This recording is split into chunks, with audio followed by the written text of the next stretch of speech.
Don't just live for tomorrow,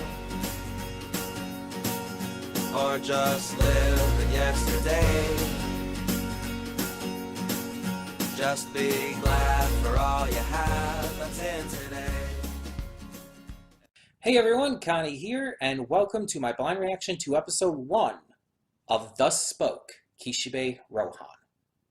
So this is a OVA spin-off series of JoJo's Bizarre Adventure centering around the Part 4 character, Kishibe Rohan. For those who have not seen JoJo's Bizarre Adventure Part 4 Diamond is Unbreakable, I would suggest checking that out first, because I don't know if there will be spoilers in this. I actually don't know much of anything about this spin-off OVA. But it does center around a character who, at least for a good portion of Diamond is Unbreakable, is pretty important. So if you have not seen JoJo's Bizarre Adventure Part 4 Diamond is Unbreakable, I would definitely suggest doing so before watching my reactions to this OVA. And we'll start with getting into spoilers for Part 4 in 3, 2, 1, now. Okay, so for those of you who are still here, if you've seen Part 4, Kishibe Rohan is a character who is introduced as part of the town of Morio. He is a manga author who has some pretty eccentric ideas on how to get inspiration for his works, such as like using an artist's knife. I don't know if it's actually like an X-Acto knife or something like that, or actually I think it might be a box cutter. Either way, he stabs and impales a spider on it and then licks the spider to get a better feel for what a spider feels and tastes like so he can draw it better.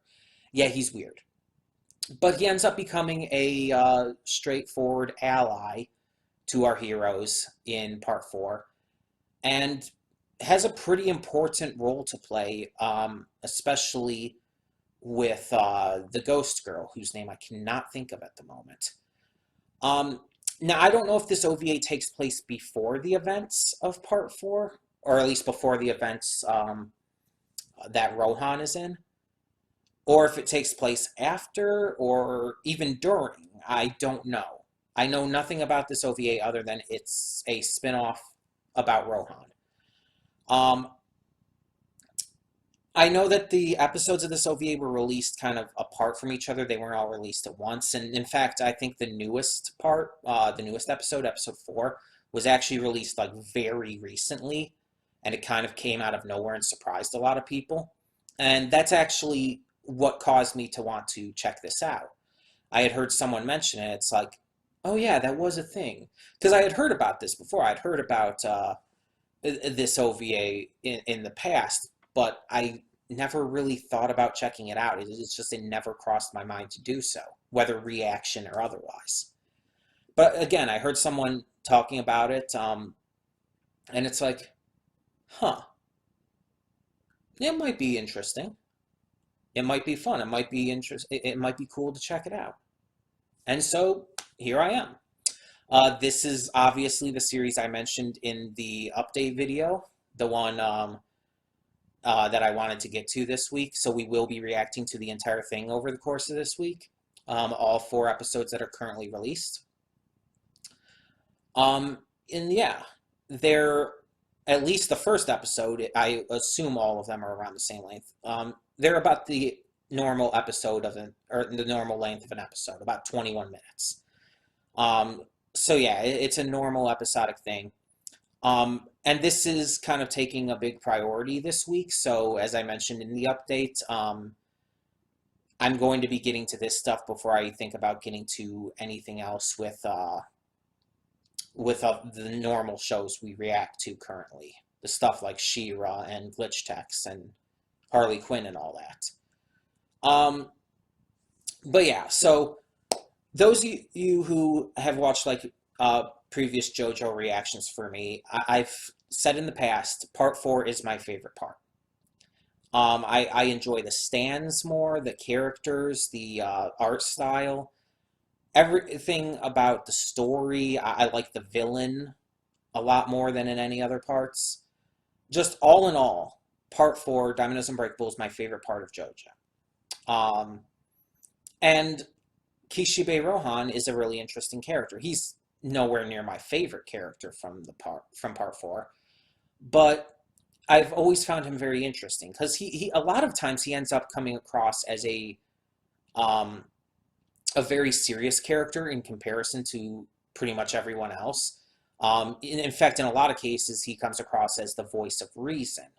Now, that does not mean that he doesn't have some very silly episodes and very silly things he does and all. Like, there's the episode where he has that stand uh, the kind of self-automated stand that attaches to his back and he can't show it to anyone and everything like that. And like that episode was super silly. Um, and hell, again, with his introduction and everything and licking the spider and all the weird shit he did in that. But a lot of the times he has come off as more serious. And he's definitely not the character I would imagine being able to hold his own series, even if it is a short set of OVA episodes. So I'm wondering how they're going to be able to do that. Obviously, he's going to have some characters to work off of because, as I mentioned, he comes off as a straight man type of character, very much the voice of reason. So he's going to have someone to be able to bounce that personality type off of in order to work as well. Because when a character kind of comes across as a sole personality type, like a voice of reason and everything, you've got to have someone that needs the voice of reason, you know? Like, you have to have a pinky for the brain to work. And if some of you are watching do not understand that, you disappoint me. But in all seriousness, like, yeah, I feel like he's going to have something to work off of. Now, since it is part four character, Kishibe Rohan, I assume that stands are going to be a part of this. I assume he's still going to have Heaven's Door. I assume that there's going to be enemy stand users. I don't know how deep they're going to go into that. The only problem with that, though, I find, is that did he know that's... I don't remember... A lot of the characters that the heroes meet in JoJo after stands were introduced, especially in parts 4 and 5, well, actually, especially in part 4, mostly, it's like, wait, so these are called stands? That's what this is? And they kind of act like they've never seen anyone else with a stand before and everything. And I don't fully remember if Kishibe Rohan was one of those characters. I don't remember if he had ever if there was any kind of hint that he had encountered stands prior to Koichi and Josuke and all that. I don't know. But either way, we'll see how it goes in here. It'll be interesting, that's for sure. It's still a JoJo's Bizarre Adventure based property, so it's bound to be pretty damn interesting. Now, one thing I am going to look up right now is this still done by David Productions? I actually do not even know that. Yes, okay. The OVA were released by David Production. Okay, so that is definitely something I wanted to know because they are the ones who do the JoJo anime, and let's be honest, they've perfected the series as an anime. So it's like if any other company had been doing this, it might not be quite the same.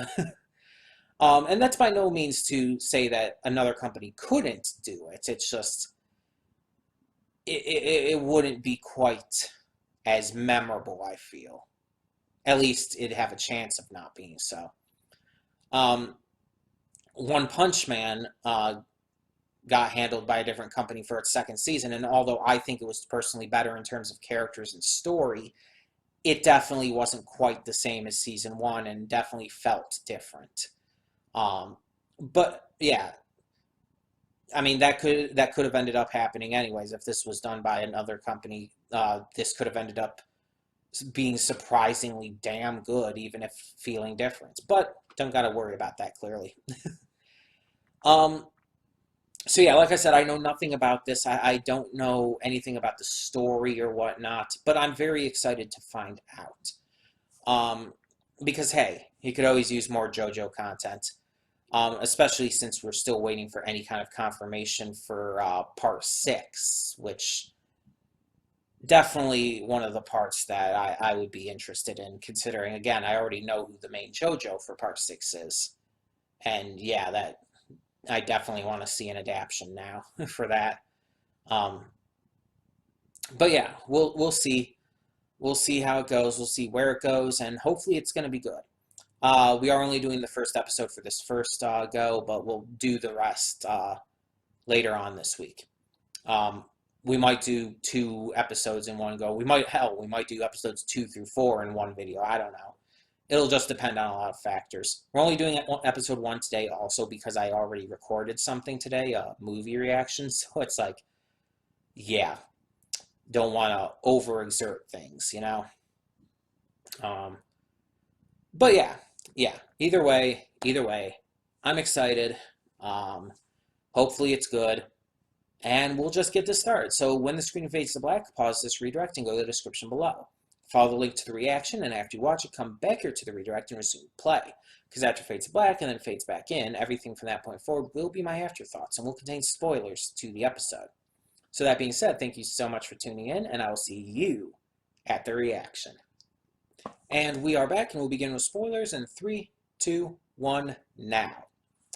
Okay, so I looked it up. The reason why it said at the beginning, episode 5, Millionaire Village, is because it's adapting episode 5 of the spin-off manga, the Thus Spoke Kishibe Rohan manga that this OVA series is based off of. So it's not going in order, but from what I've gathered, I guess the manga as well is just a series of like barely connected shorts. Like they're all kind of their own thing. This clearly does take place after the events of Diamond is Unbreakable, though. I mean, we saw Koichi, Josuke, and Okuyasu. And Okuyasu mentioned his father. You notice that uh, Koichi's hair was the second style he had it in. So yeah, it takes place after the events of None is Unbreakable. Either way, so this was definitely a self-contained story. Yeah, I don't think it's going to deeply connect to anything else. Um, in the future episodes of this OVA, it's like each part's going to just be its own thing.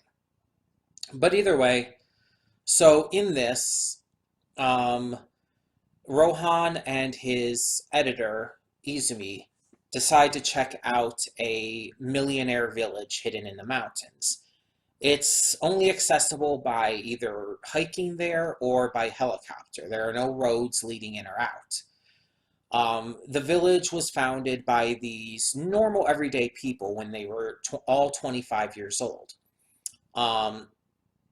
And they kind of just became millionaires afterwards. Um, so Izumi wants to buy the free unowned mansion there. Not free as in money wise, free as in um, it's available. The available mansion there for a pretty good price, all things considered, for being in a millionaire's village. Um, she wants to buy it as a vacation home, and she's inviting Rohan to go up and stay there as well in order to get some inspiration for his manga. So they head up there. They choose to hike up instead of taking a helicopter, obviously. And when they get there, they're greeted by this doorman, EQ, who's this young boy. EQ brings them in, and they seemingly are being given these tests right off the bat. And eventually they're told to wait in this room for the or the owner of the house, the owner of the mansion. While waiting there, they end up, well, specifically Izumi ends up breaking three of the rules of manners that they have in this village. Um, Rohan isn't considered for it at first because he's not the one purchasing, I guess. Um, and apparently, when you break the manners in this village, then the gods of the mountain, which I assume were just an enemy stand or something, the gods of the mountain are enraged and they take something from you.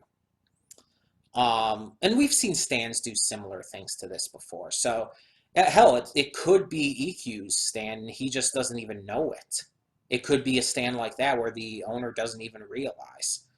Um, but either way, so with the thing is like every time you break manners, you lose something. But if you show good manners, every time you do, you gain something in return.